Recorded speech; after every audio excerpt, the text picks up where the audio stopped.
Nous sommes donc, Be'ezrat Hashem, en train de développer le parallèle qui existe entre notre Géoula et ce qui a été dit dans les premiers versets de Bereshit, notamment la création du premier homme. Étant donné que la définition de l'homme, Adam,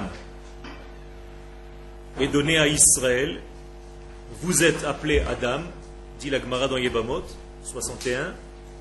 Si vous êtes appelé Adam, les sages tirent une conclusion, c'est que l'histoire de Adam va se refléter, va réapparaître dans l'histoire du peuple d'Israël qui s'appelle Adam. Et donc, la Gemara va proposer dans le traité de Sanhedrin 38 une évaluation de toutes les heures de la création du premier homme, c'est-à-dire depuis la première heure jusqu'à, nous avons 12 heures, parce que nous avons dit que le premier homme a été créé dans la journée du 6e jour, donc on a enlevé la moitié qui était nuit, et il nous restait la moitié du jour, donc nous avons 12 heures de jour. On va enlever aussi quelques heures parce que c'est vendredi, donc nous avons l'entrée du Shabbat, entre guillemets. Donc moralité, nous avons 8 heures à peu près, dans lesquelles la Gemara va expliquer ce qui s'est passé dans tout le processus de la création du premier homme. La première heure, on a rassemblé sa poussière. La deuxième heure, on a formé une forme, mais qui n'avait pas encore de membres. À la troisième heure, on a commencé à tirer ses membres. À la quatrième heure, il a été injecté en lui une âme. À la cinquième heure, étant donné que l'âme a été injectée en lui, il s'est levé. Et à la sixième heure, il a commencé à nommer les choses, les êtres du monde dans lequel il est en train d'arriver. Et donc, ce parallèle, nous l'avons vu avec la rédemption, la Géoula de Am Israël, durant ces époques. Et nous avons vu que, Be'ezrat Hashem, lorsque nous faisons le calcul de la 4e et 5e heure, lorsqu'on dit sur Adam Arishon qu'il s'est levé sur ses jambes, en faisant le calcul que nous avons déjà fait la semaine dernière, nous avons vu que nous arrivons exactement à l'année de notre retour sur notre terre, de notre retour sur la domination du peuple d'Israël sur cette terre, c'est-à-dire de la Médina. 5708, 1948. Nous avons donc terminé le cours en disant que le processus est un processus naturel et il s'inscrit dans la nature. Et pour l'exemple de la nature, nous allons prendre le ver à soie et nous allons étudier en fait le développement du ver à soie qui va en réalité donner un papillon. Et lorsque nous allons voir le développement de ce papillon, nous allons plus encore comprendre ce processus de dévoilement du peuple d'Israël. Alors pourquoi cet exemple du papillon et pas autre chose? Eh bien tout simplement parce que ce ver à soie, c'est ce que le prophète nous définit. Le prophète Isaïe, donc à la période du deuxième temple, nous dit dans son chapitre 40, Al tir'i tola'at Yaakov, n'aie pas peur, toi le ver à soie appelé Yaakov. Mais t'es Israël, même si tu es mort, c'est-à-dire le degré Israël qui est en toi était mort. Pourquoi le degré Israël? Quelle est la nature du changement de nom? Le début du verset parle de Yaakov. N'aie pas peur, ne crains rien, toi le ver à soie qui s'appelle Yaakov, parce que tu es mort Israël. Pourquoi Yaakov et Israël? Eh bien tout simplement, lorsque nous sommes en exil, le côté Israël, donc le côté national, est un petit peu en extinction, dans un degré de mort relatif, alors que le côté Yaakov, lui, est en relief. Le juif de l'exil s'appelle Yaakov. Le juif revenu en Eretz Israël, au niveau du collectif Israël, s'appelle Israël. Et donc là, le prophète fait justement la différenciation entre ces deux termes, Yaakov et Israël.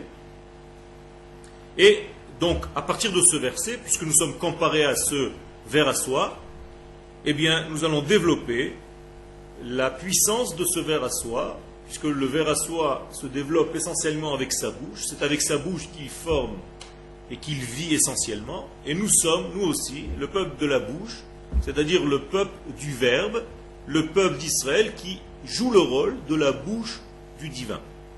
Puisque nous avons été créés pour dévoiler son nom. Donc, comment est-ce que nous dévoilons son nom? Par notre verbe, essentiellement, mais aussi par notre vie, par notre vécu. Mais en réalité, la bouche représente la royauté, celle qui dévoile ce qui se trouve dans le monde caché. De la même manière que lorsque je parle, eh bien, je dévoile ce qui se trouve dans ma pensée, eh bien, Akadosh Baruch Hu a créé, en fait, la bouche de sa pensée divine. La bouche de sa pensée divine s'appelle Israël. Et c'est pour ça que le prophète dit Am zu yatzar tili, j'ai créé ce peuple pour moi, tehilati yessaperu, pour qu'il raconte qui je suis dans le monde. Nous sommes les représentants d'Akadosh Baruch Hu dans ce monde, et c'est pour ça que nous avons un rôle très important, mais en même temps très difficile, qui demande beaucoup d'efforts, parce que toutes les nations du monde, à chaque fois qu'on a un tout petit pas, vont essayer de nous faire descendre en nous disant, vous voyez, vous n'êtes pas le représentant de Dieu. Vous ne vous comportez pas comme un peuple moral. Ils essayent de nous salir en fait, pour essayer de nous rabaisser de notre niveau, mais en même temps, ils sont d'accord, intuitivement, que nous devons jouer ce rôle.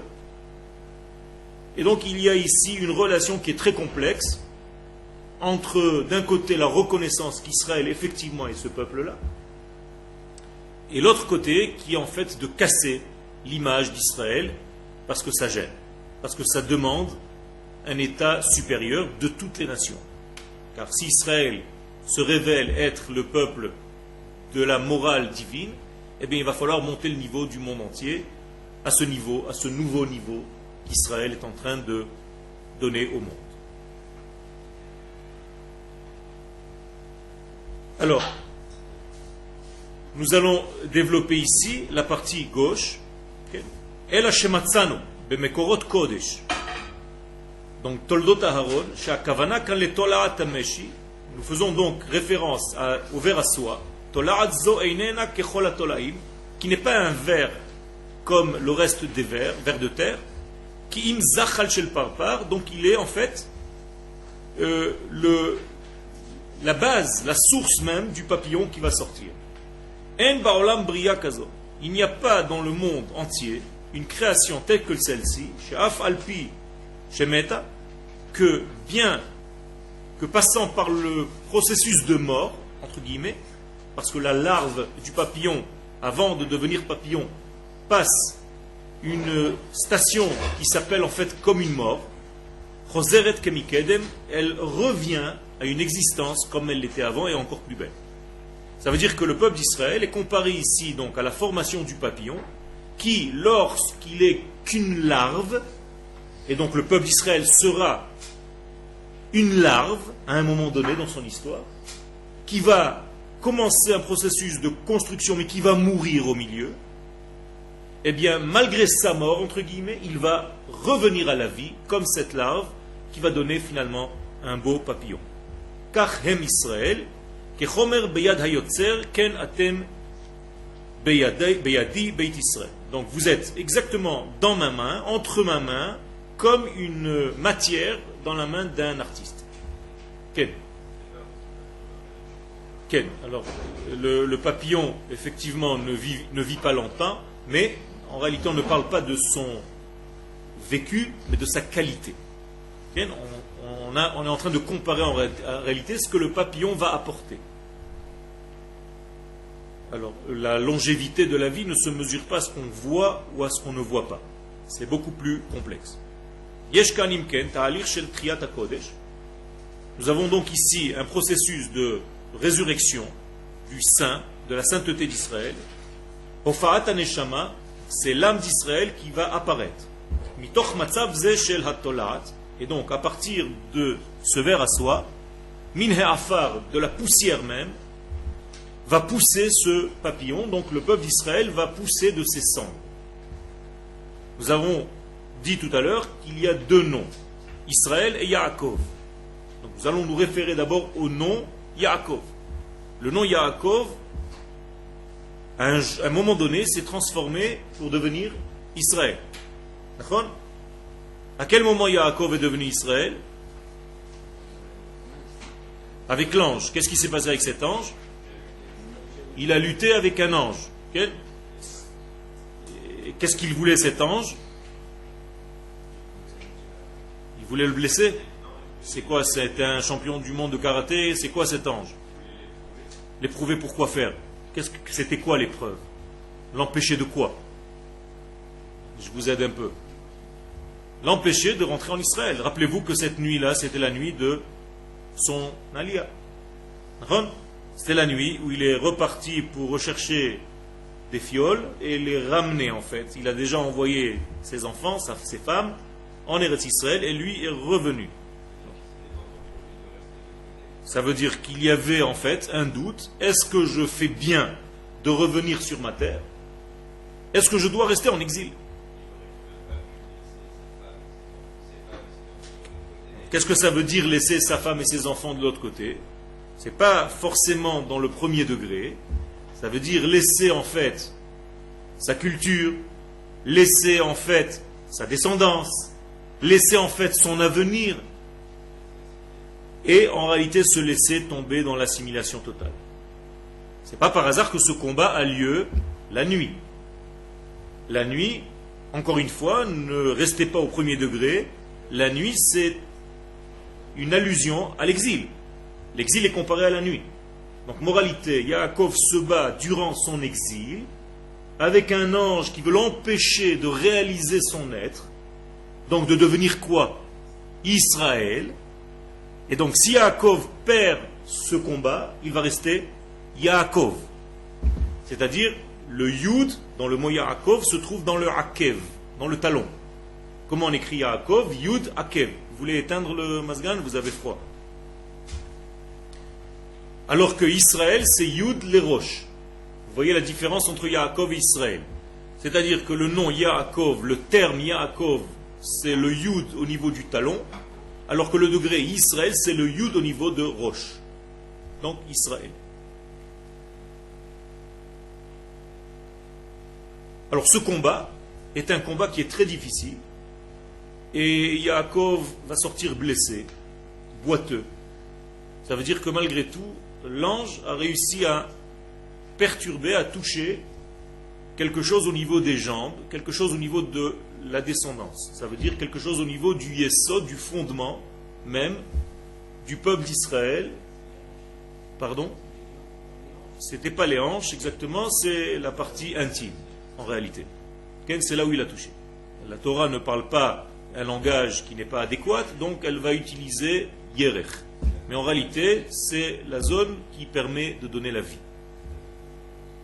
Et en réalité, donc il a parti dans cette partie intime, c'est là où il a touché, pour en fait empêcher la descendance, pour empêcher le brit, pour empêcher l'alliance de se contracter, de se vivre.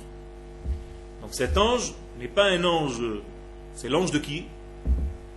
De Esav. Ça veut dire c'est l'ange de l'Occident. Donc l'Occident joue un rôle face à Israël comme empêcheur d'Israël de revenir sur sa terre. Vous voyez donc que ce combat n'est pas un petit combat, c'est un combat historique qui continue jusqu'à aujourd'hui. Ça veut dire qu'à chaque fois qu'Israël va faire un petit pas, il va y avoir une réunion à l'ONU d'urgence pour essayer encore de casser Israël, pour empêcher en fait cette réalisation. Les femmes et les enfants, c'est l'avenir donc de l'homme, donc ils sont déjà passés. Ça veut dire que Yaakov a déjà fait passer une partie de sa famille, donc son avenir se trouve, en réalité, c'est ça que ça veut dire. Il se trouve où son avenir? En Eretz Israël, c'est ce que la Torah vient nous enseigner. Ton avenir se trouve sur cette terre, et toi, tu peux encore de temps en temps t'oublier et rester dans la nuit de l'exil. Et si tu réussis ce combat, tu passes du niveau Yaakov au niveau Israël. Tu vas monter de niveau. Ça veut dire que nos frères qui sont encore en exil, ils savent en réalité que leur avenir est là, mais ils vivent un petit peu encore dans le passé. Ils sont plus Yaakov que Israël. alors que leur avenir les attend ici. Et ils sont en train de passer ce combat nocturne avec l'ange de Esav, chacun à son niveau. Et s'ils arrivent à le combattre, eh bien, ils feront leur aliyah. Et s'ils n'arrivent pas à le combattre, on va les persuader de rester encore là-bas. Ils seront touchés, en fait, dans cette partie de leur avenir, malheureusement. Et ça, c'est une blessure qui est très difficile. Quelle ? Ça veut dire que les enfants d'Israël vont aller en Égypte. Alors ça veut dire que l'Égypte n'est pas seulement un pays, mais tous les exils s'appellent Égypte. L'Égypte est une notion de sortir d'Eretz Israël. Donc tous les exils s'appellent Égypte. Tu peux voir ça par exemple dans Rabbi Nachman de Breslev, dans l'Ikouté Moharan, il y a marqué Kol Hagaluyot Kruim Mitzrayim. Tous les exils s'appellent Égypte.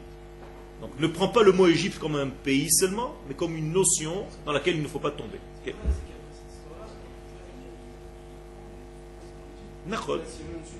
Nachon, et après il va falloir sortir. Et donc.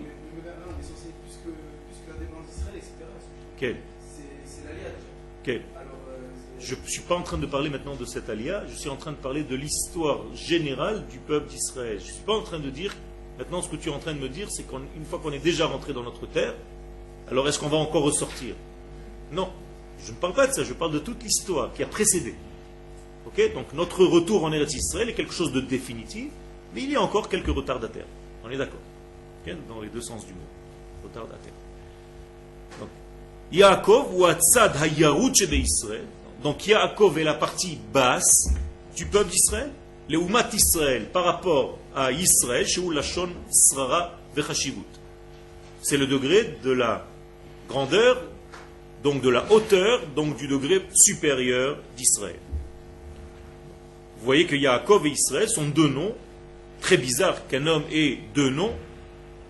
D'ailleurs, c'est le même qui a deux femmes. Et presque tout est en double chez lui. Il a deux aînés.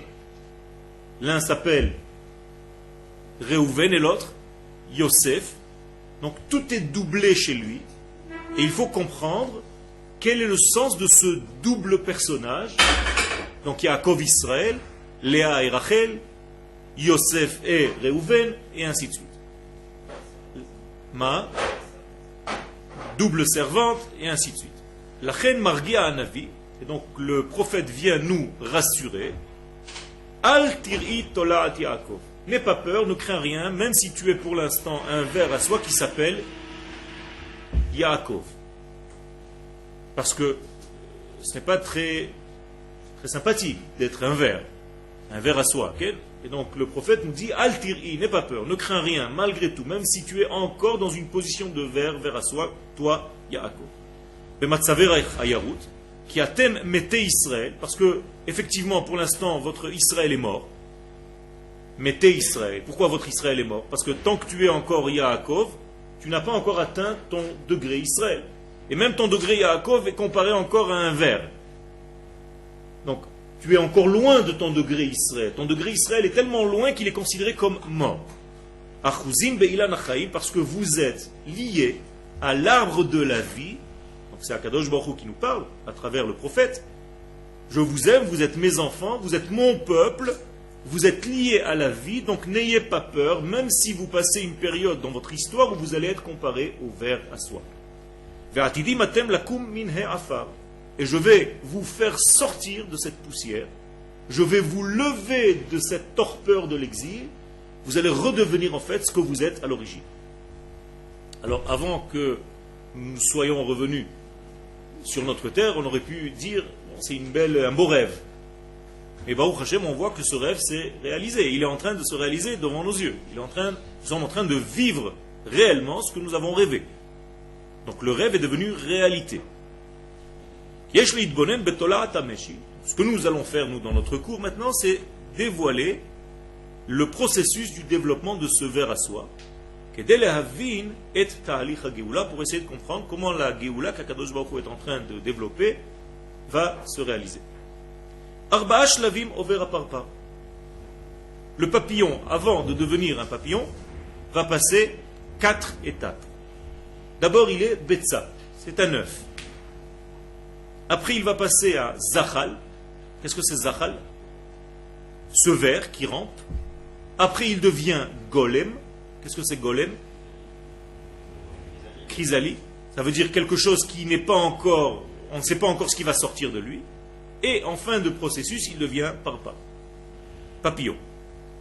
Chez Israël, Hayou Bagalout. Donc nous allons comparer ces 4 degrés, ces 4 phases, au peuple d'Israël dans son histoire. Lorsqu'Israël était en exil, Haïta Geoula Begeder Chalom. La Geoula était seulement au niveau du rêve.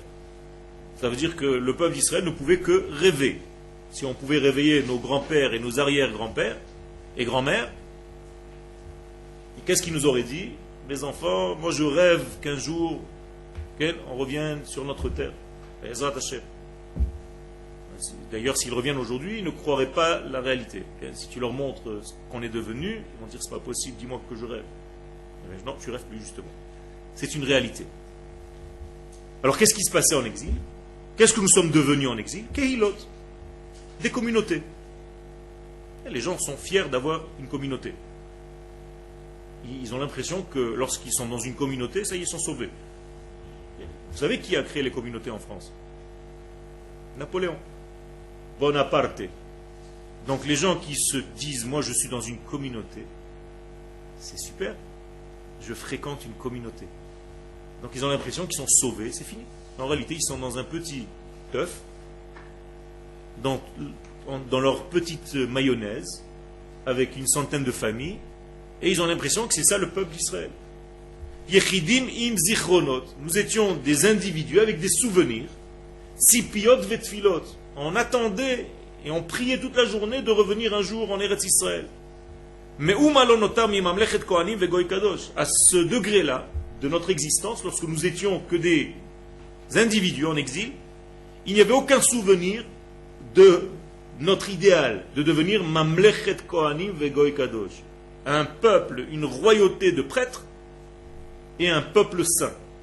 On était loin de ça.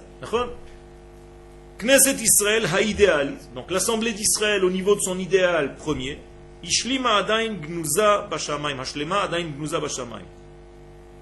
Elle était encore au niveau des pensées célestes, c'est-à-dire ce n'était qu'un rêve de redevenir une nation, de vivre selon une nation, au degré de cette nation, à la hauteur de cette nation, très loin de nous. Et le peuple d'Israël, en tout cas les sages, attendaient qu'un jour Akadosh Baruch Hu fasse apparaître réellement ce rêve et le faire réalité. Alors je reviens maintenant au présent. Il y a des gens qui, lorsque ces gens-là parlent de processus messianique ou du Mashiach lui-même, ne voient que des miracles. C'est-à-dire pour eux, la venue messianique est un miracle, c'est tout. C'est quelque chose de miraculeux. Donc toute la délivrance sera miraculeuse. Bevatachat. Une seule journée, en un seul degré. C'est-à-dire tu vas te coucher le soir, d'un coup tu vas entendre le chauffard, il va faire jour à minuit, donc la nuit va se transformer en jour. Hamikdash yered be'esh min hashamayim, le Bet Hamikdash va descendre en feu du ciel, vers Mashiach yavo, et le Mashiach va venir, donc les télés vont s'allumer toutes seules, les radios aussi, les internets aussi, et tu verras le visage du Mashiach parler, je suis arrivé, je suis au kotel, venez me rejoindre. Okay. Voilà. Il y a des gens qui voient la Géoula comme ça. C'est ça la culture qu'on a vécue pendant 2000 ans en exil, c'est le messianisme. C'est comme ça qu'il doit venir. Immédiatement, très vite, en une seule journée, tout va se transformer, tu vas entendre un grand chauffard et c'est fini. Yavoim anane shemaya, donc il va venir sur un nuage, venu du ciel. Okay? On a une petite chanson qui ressemble à ça. Lorsque tu descendras du ciel avec tes jouets par milliers. Okay? C'est un petit peu une correspondance. Okay? Hakol benes vafele, tout miraculeux, comme si c'était quelque chose qui n'était pas dans l'ordre du monde. Torah, donc tout va apparaître en même temps. C'est-à-dire le lendemain matin, le Mikdash est déjà là. Donc tu cours au kotel, ou tu voles, puisque nous sommes déjà dans une période où tout le monde est devenu Batman. Donc tu vas voler, tu vas arriver au kotel, tranquille, tu rentres, au Beth Amikdash et tu es rempli de Torah. La barbe a déjà poussé toute seule, les péotes aussi. Tu as 3 kippotes, 4 chapeaux, des tzitziot de partout et tu connais toute la Torah, les prophètes, tu es devenu prophète toi-même. Migdash ve Malchut, la royauté d'Israël, tout est là, tu entends les shofarot, tu entends des sons du divin et tu es en béatitude, comme ça, j'attendais toute la journée ce rêve-là. Triatametim, panique totale, en même temps, Givat Shaoul, tout le monde est en train de venir, il y a des bus qui arrivent de Givat Shaoul, les morts se lèvent, nous avons des clips aussi, aussi de ce style-là, tout le monde se lève et on arrive au Kotel, donc beaucoup de panique, tu rencontres ton grand-père, ta grand-mère, et ainsi de suite, et tu te dis, ouais, tout le monde est là le même jour, c'est tellement fort que, bon, ça suffit, quoi, c'est impossible. Tzipiazo, meyachelet leofa miyadit shel parta. Eh bien, au niveau naturel, c'est comme si nous voulions que le papillon apparaisse immédiatement. Yafé, magnifique, papillon, équilibré, tzivoni, coloré, hameshotet lo bemerchavei marom, qui vole au gré du vent dans un espace aérien environnant. Oulam, bimkomze, malheureusement, à la place de ce papillon, mofia betza. Tu ne vois qu'un œuf. Un petit peu décevant. On te dit, tu vois, ça c'est le Mashiach. Et oui, parce que le par ici représente en fait le degré messianique. Vous avez compris le parallèle. Donc, potentiel. Donc pour l'instant, tu vois le Mashiach en forme d'œuf. Davar amit pater beitiyut. Et si tu es un petit peu avec une vision interne, tu peux voir à l'intérieur de l'œuf un petit mouvement de quelque chose qui va sortir. Pas très agréable d'ailleurs. Et tu vois que cet œuf commence à manger sa propre croûte. Et tu vois qu'il y a un genre de verre tout gluant à l'intérieur qui est en train de manger avec sa bouche la coquille dans laquelle il était. Et tu te dis, c'est ça le Mashiach? C'est ça qu'on attend.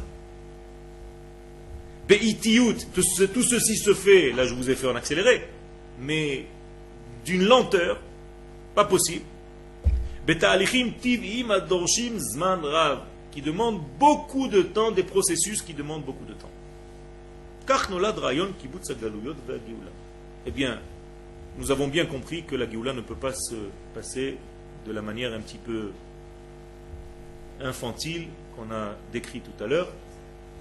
On sait que c'est beaucoup plus complexe, que ça doit se placer, s'habiller dans des événements naturels. Et donc on va commencer d'abord par l'idée de nous rassembler de tous les exils pour revenir sur notre terre. D'abord, pendant 2000 ans, je vous rappelle, il n'y a pas eu cette idée. Comme par hasard. Bizarre. Personne n'a eu vraiment l'idée de former un peuple qui revient sur sa terre. Comme si c'était quelque chose sur lequel on rêve, mais qui ne peut pas se réaliser. Donc il va falloir que des hommes, en chair et en os, naturellement, avec beaucoup d'efforts, les Yashev et Am Israël à l'Admato fassent en sorte que le peuple d'Israël revienne sur sa terre. Alors aujourd'hui c'est facile, vous venez ici, il y a déjà une structure, vous pouvez aller dans des hôtels, vous pouvez aller avoir un plaisir sur cette terre, faire ce que vous voulez. Mais placez-vous il y a 70 ans, ici, 60 ans, 50 ans, il n'y avait rien. Rien du tout. Moi je suis né en Israël, il y avait dans ma ville mon immeuble et à 6 km la plage, c'est tout. Et entre les deux, du sable. Alors qu'est-ce que tu fais dans un pays comme ça? Si tu n'as pas courage, tu repars. L'Europe est déjà bien développée, les États-Unis aussi. Tu vas dans un pays qui est déjà un petit peu plus dans un degré d'évolution. Là, qu'est-ce que tu fais? Il y a un bus de Egged qui passe toutes les heures, paumé, en plein milieu du désert. Tu le vois arriver à 3 km, tu entends déjà le bruit. Il n'y a rien. La solitude. Les gens qui étaient là avaient monté une tente. Ils ont dit, voilà, ça c'est Tel Aviv, ils ont mis un petit panneau. Tu vas aujourd'hui à Tel Aviv, tu te demandes comment c'est possible. Tu es en train de te dire, non, il m'a raconté des histoires, celui qui m'a fait le coup. Jérusalem, Ben Yehuda, là où vous allez vous balader, c'était un champ où on faisait paître les brebis. Il y avait des brebis à Ben Yehuda, dans cette montée, c'était un champ. Comment tu veux faire un travail? Si tu n'as pas de courage, il y a la malaria, il y a des moustiques comme ça, qui te piquent la nuit, tu te lèves le jour, tu es gonflé.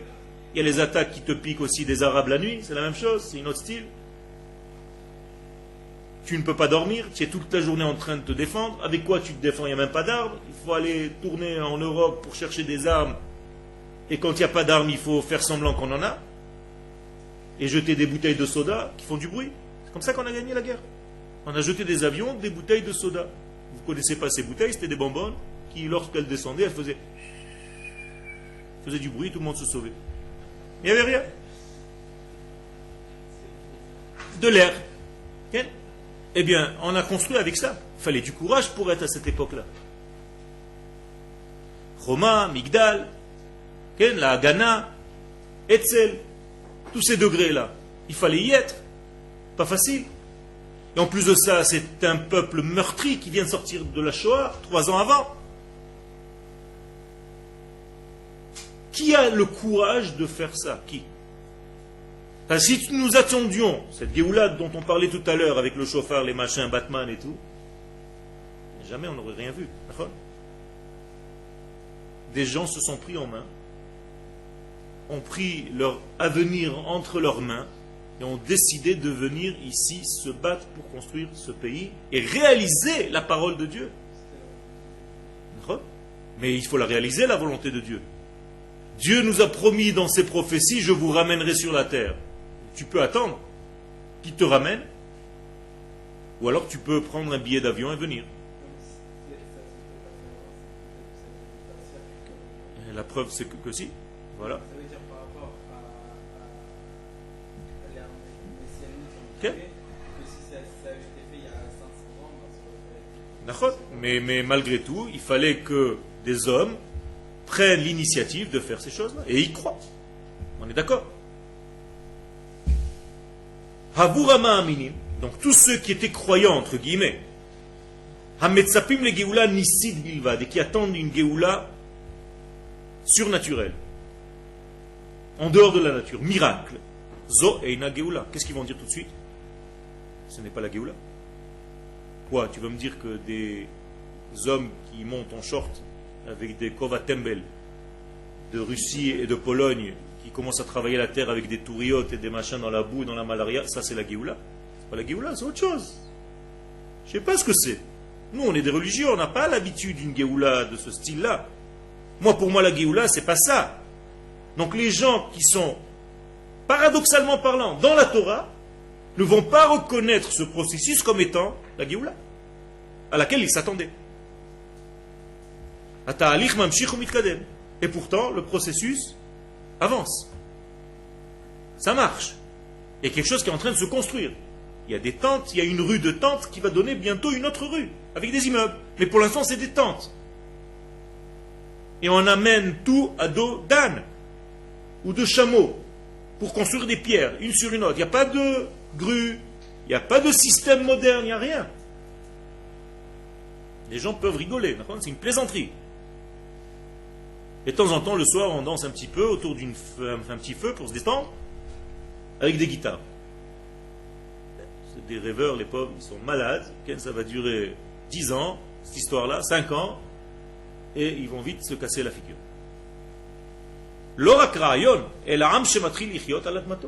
Et tout doucement, tu vois qu'il y a des gens qui commencent à venir, par milliers. Pourquoi ils viennent? Ils sont fous ou quoi? Ils sont en train de quitter des pays développés pour arriver dans un tiers-monde, dans un pays sous-développé. Okay? C'est ça le problème. C'est qu'il y a des gens qui vont le voir comme un pays sous-développé, qui n'a rien, et d'autres qui vont le voir comme un pays à développer. Mais pour ça, il faut avoir d'abord une émouna, un esprit, un chazon, un rêve, une idéologie. עכשיו אפילו אלה שהצטרפו לרעיון והסכימו לסדר הגאולה שכזה בדרך הטבע מצפים כעת להופעת הפרפר. Mais maintenant, même ceux qui attendaient, qui savaient que c'était un processus, eh bien lorsqu'ils voient que le peuple est en train de revenir sur sa terre, qu'est-ce qu'ils se disent? Ça y est, On y est. Papillon, papillon, dévoile-toi. D'où de l'œuf. La coquille va s'ouvrir, le papillon va sortir. Ou bimkom ze mofia rak zachal. À la place du papillon, la coquille va s'ouvrir, il va apparaître une larve, un ver gluant, vilain, aucun rapport avec un papillon.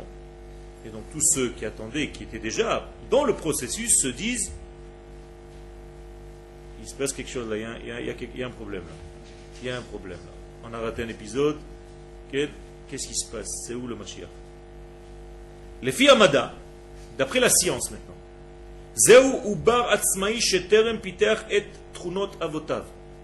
la science dit, concernant ce passage du papillon, de cette larve, que c'est un processus où la larve devient Ubar Atzmaï, c'est-à-dire indépendant complètement, mais chez Terem Piter et Trunot Avotav, qui n'a même pas encore dévoilé les atouts qu'il a reçus de ses pères. Regardez le parallèle. Cette larve est indépendante, mais elle n'a rien à voir avec Abraham, Yitzhak et Yaakov. C'est ça que ça veut dire. Lorsque la science dit que cette larve n'a aucun rapport avec son père, papillon, ça veut bien dire ce que ça veut dire. Tofa'a meshuna. Donc c'est très bizarre. Ubar sheu atzmaï. D'un côté, c'est une forme indépendante. Lokemo ubar ragil sheu yerech imo. Pas comme un fœtus qui est dans le ventre de sa mère. Donc tu sais bien qu'il fait partie de sa maman. Là, non. Là, le fœtus n'est plus du tout dans le ventre du papillon, il est en dehors. Et il est collé à une feuille, dans un arbre. Donc il est ex-matrice. Il pousse en dehors. C'est comme si c'était un ventre sans le ventre. Vechasser kol atzmaut. Le bébé, lui, il n'a aucune indépendance. Parce qu'il est dans le ventre de sa mère. Donc il dépend de sa mère. Alors que cette larve, elle est indépendante, elle ne dépend plus de personne. Mais pourtant, cette larve est bien différente du papillon. Qu'on attend tous. Le papillon, c'est le Mashiach. Mishetzipa le parpar, celui qui attendait à cette phase-là, le papillon, il est très vite déçu. Imaginez-vous que nous sommes tous dans une salle et on attend en fait l'apparition du papillon. Donc à la première séance, déjà la moitié sont sortis, ceux qui croyaient que c'était miraculeux, et ils commencent à voir des gens venir travailler la terre, ils sont déjà sortis de la salle. Donc il y a un petit peu plus de place maintenant. La salle commence à se vider encore là. Ceux qui ont même cru au processus se disent, bon ça va, on a fait le processus, maintenant le papillon doit sortir. Pourtant il y a un œuf, et de l'œuf sort une larve. Au fur et à mesure, les gens sortent de la salle. Et c'est pas le film qu'on est venu voir. C'est pas la Géoula qu'on avait prévue. C'est pas ce qu'on nous a raconté. Il ne reste pas beaucoup de monde au cinéma.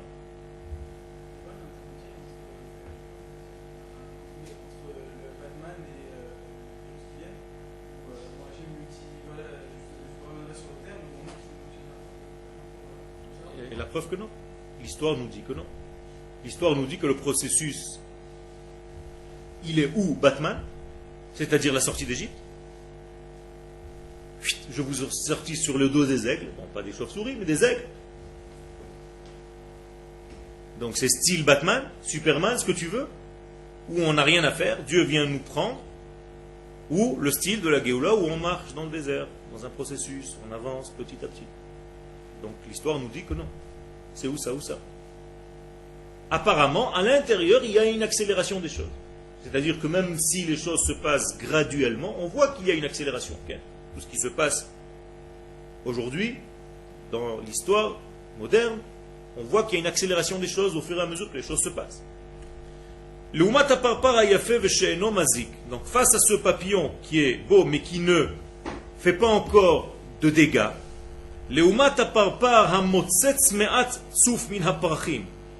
face à ce papillon qui suce un petit peu, se délecte de ce qui se trouve dans les fleurs, la larve, il est le plus grand, un des plus grands destructeurs au niveau de la nature. C'est-à-dire, il détruit tout ce qui est dans son passage. Le papillon, lui, il est sympathique. Il y a une petite... qui a une paille longue qui rentre à l'intérieur de la fleur. Il prend, il va faire même féconder d'autres arbres. Alors que la larve, elle, ça mange, ça mange. Le ver, il mange, il va détruire des arbres entiers. Tu peux mettre un groupe de larves dans un arbre, il le termine. Ou mekarsem akol, il mange tout. D'ailleurs, c'est un grand problème pour les agriculteurs. Tvoua, tout ce qui pousse. Bgadim, les vêtements, ça mange tout. Ochel belo heref. Donc en réalité, ce n'est qu'une bouche. La journée, il mange. Ça vous fait penser à quoi? On a dit, donc à la première période du retour du peuple d'Israël sur sa terre, exactement, on ne pense qu'à manger, c'est tout. C'est comme cette larve, qui pour l'instant n'est pas du tout un papillon, elle a un seul problème, un seul souci, manger, vivre, c'est tout. Vous voyez le parallèle comme il est beau? Celui qui s'attendait à un degré messianique, il est très vite déçu, il ne comprend pas le processus. Kol chayav kalkala vebitachon.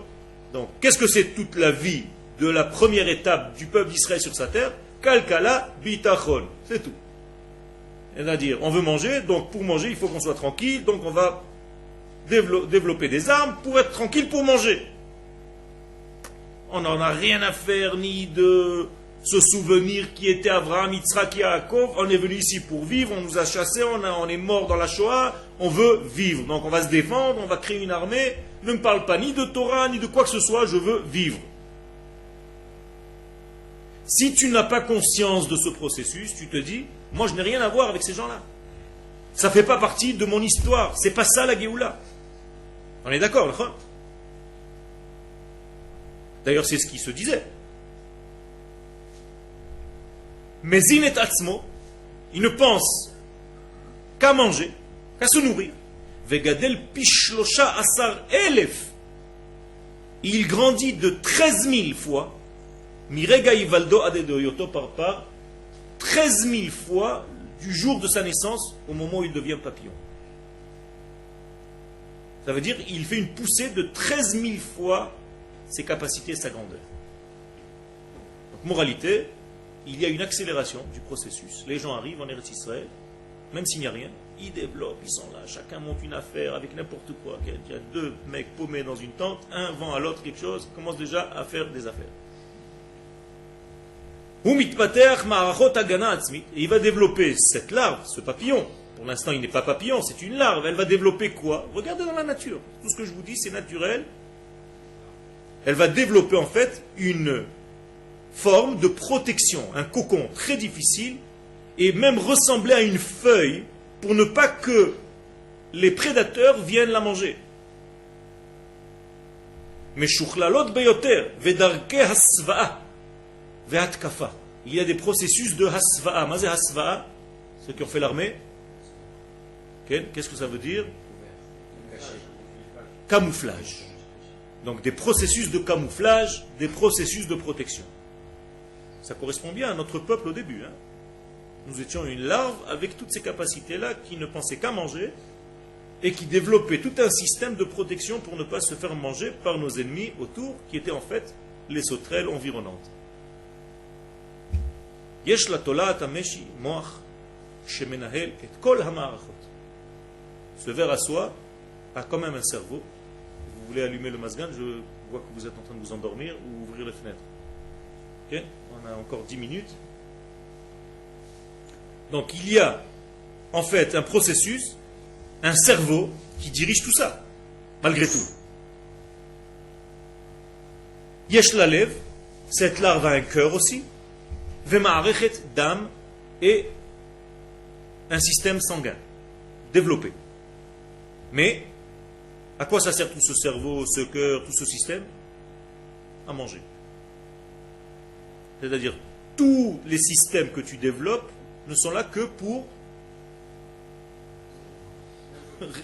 te préserver, pour rester en vie.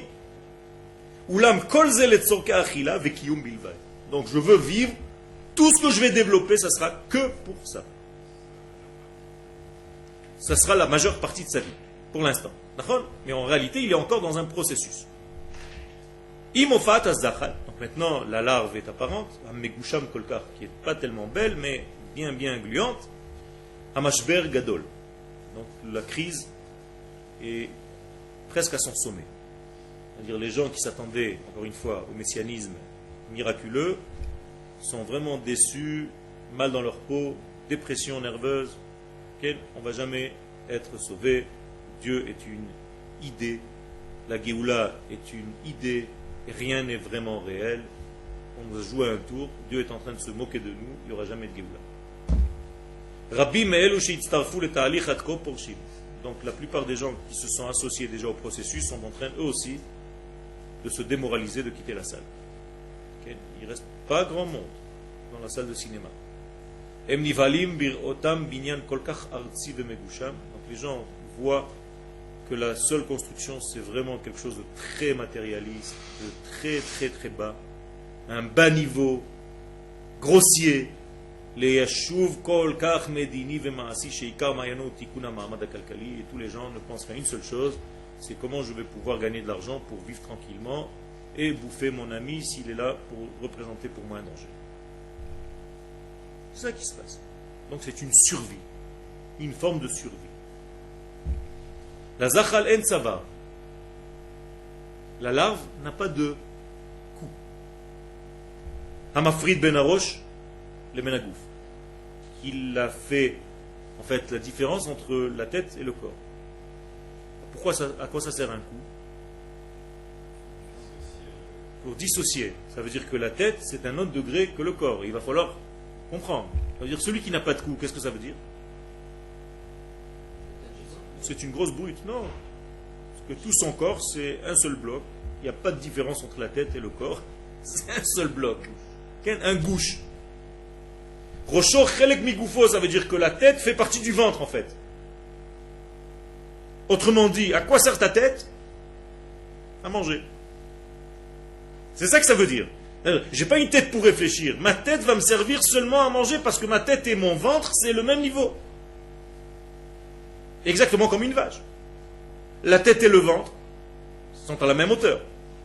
Ça veut dire que la tête de la vache pense uniquement à quoi? À son ventre, c'est tout.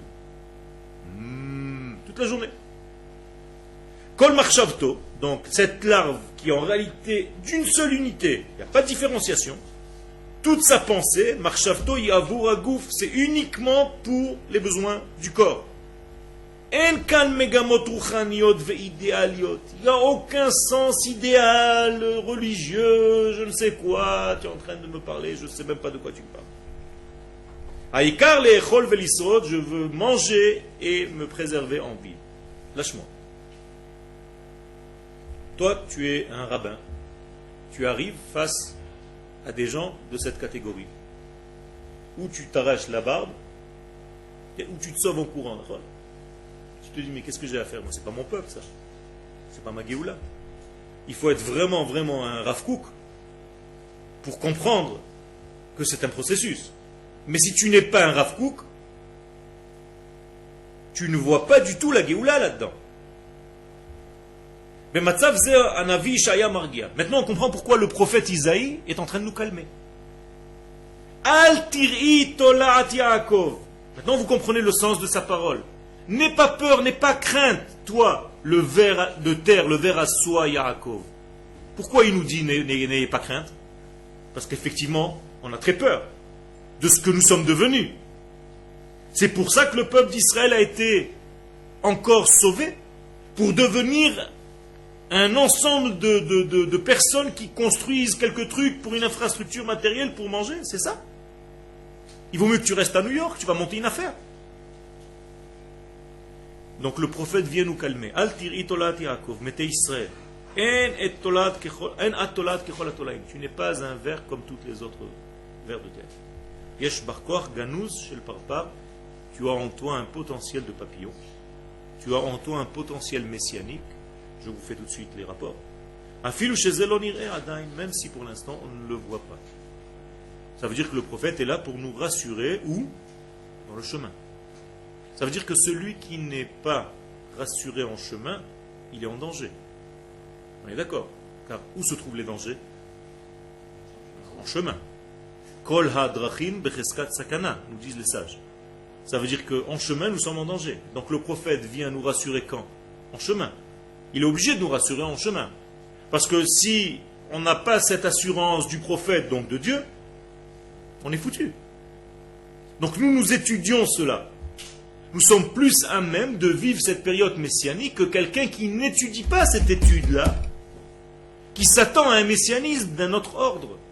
Ça veut dire si quelqu'un n'a pas étudié ce sens-là de la Torah, qu'il étudie la Torah, mais pas dans ce sens-là, lui aussi peut tomber dans une déprime totale de ce peuple. Et qu'est-ce qu'il va dire? Ce n'est pas du tout une Géoula. Il n'y a aucune Géoula. Le jour de l'indépendance de cet État, c'est un jour de deuil. Et oui, pour lui, ça va devenir un jour de deuil. Inutile de lui demander de faire le Hallel. Donc le prophète vient nous rassurer. Maintenant, je reviens à la science. La science a essayé d'accélérer le processus. C'est-à-dire de prendre l'œuf et de le mettre dans une situation atmosphérique avec une chaleur spéciale pour que le papillon sorte immédiatement. Qu'il n'y ait pas tout ce processus lent. Donc la science a essayé. Qu'est-ce qui s'est passé? Itkablou par parim lotibim. Sont sortis des papillons anormaux. Lorsque la science donc est intervenue dans le sens naturel, ça n'a pas marché. Les papillons étaient difformes. Chazvé Shalom, si c'était des hommes, ça aurait été des malades mentaux. Ça veut dire que tout est sorti n'importe quoi. Donc la science a vu qu'on ne peut pas accélérer ce processus. Qu'est-ce que ça veut dire? Que ce processus doit être naturel et prendre le temps qu'il faut. C'est aussi un petit peu une réponse à ta question de tout à l'heure.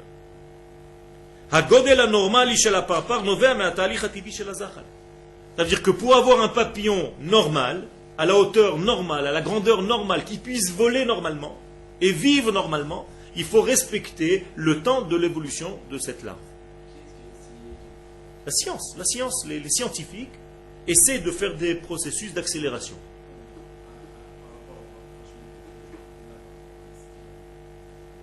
Justement, les gens qui veulent accélérer le processus et faire en sorte que tout de suite, qui ne croient pas que les choses doivent prendre le temps, ou c'est tout de suite comme je veux moi, ou je quitte ce pays. Okay? Ça ne marche pas. Ça veut dire que tout ce qui est archav a un problème.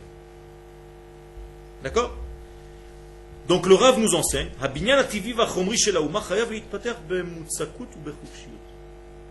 laisse pousser naturellement cette larve.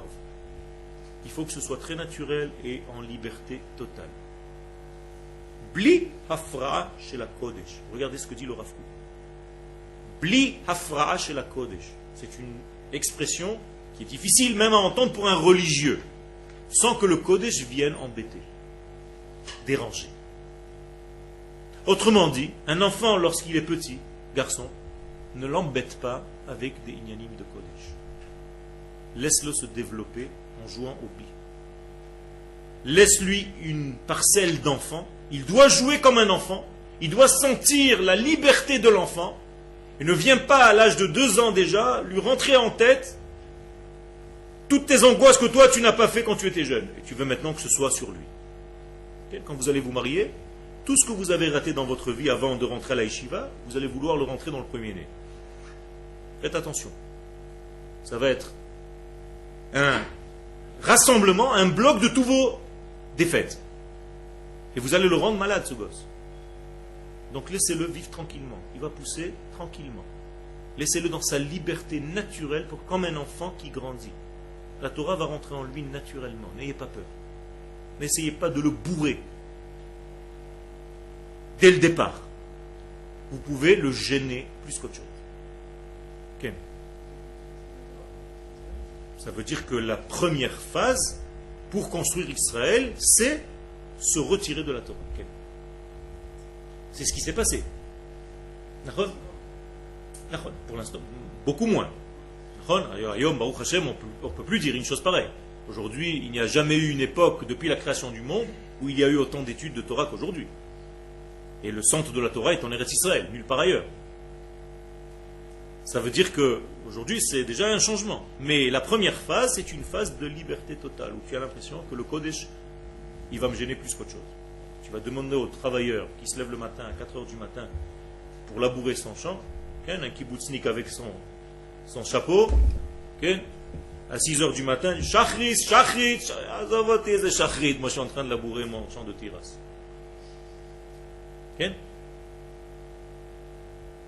Et pourquoi je le fais à 6 heures du matin au moment de shachrit? Parce que je n'ai pas encore de climatisation dans mon tracteur, comme aujourd'hui. Aujourd'hui, c'est le luxe. Avant, il n'avait pas de climatisation. Donc, il fallait qu'il fasse à 4 heures, 5 heures, 6 heures du matin, maximum. Donc, imaginez-vous que c'était des religieux qui travaillaient tous les demi-heures. Teilim, Shachrit, Mincha, Arvit. Tu es sûr que tu peux faire ça? Attends, il faut que je vois, il y a des halachot. Oh là là, ça c'est un problème de machin, de truc, discussion, le truc, le jour se lève, le truc, le champ il est déjà foutu, il a déjà séché. Ça veut dire que Akadosh Baruch Hu a utilisé, entre guillemets, je ne dis pas que c'est l'idéal, mais ça a été comme ça. Des gens qui n'avaient rien à voir avec tout ça, parce que sans ça, rétroactivement, il n'y aurait rien pu avoir. Ça veut dire que même du côté que tu ne t'attendais pas du tout, la Géoula est arrivée. Mais Arba Ruchot Boy Aruach, dit le prophète, le souffle divin va venir des 4 coins, c'est-à-dire d'un endroit que tu ne vas pas t'attendre du tout.